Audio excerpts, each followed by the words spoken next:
हमारा मेहनत कइल पानी के जैसे बह गइल हमारा के राजा माफ करी लइका देवरे से नहीं छुआ तारा नहीं हुआ के रस खाने छुआ तारा खत्म बड़ा हो नहीं हुआ तारा नहीं छुआ तारा नहीं हुआ के रस खाने छुआ तारा तारा दिलवा में हमारा तो फूट लागता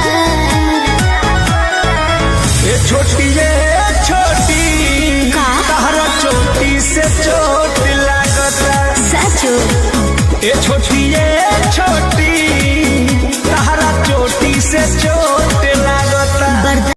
ऑरेंज मैरिज क्या दूर से बड़ो लागो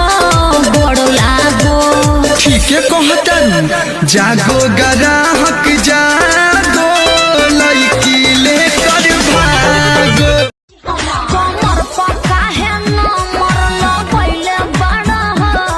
लागत पौआ राम के चढ़ैले बा। जो आपके लिए रोता है ना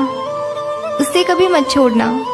क्योंकि नसीब वालों को ही ऐसे चाहने वाले मिलते हैं।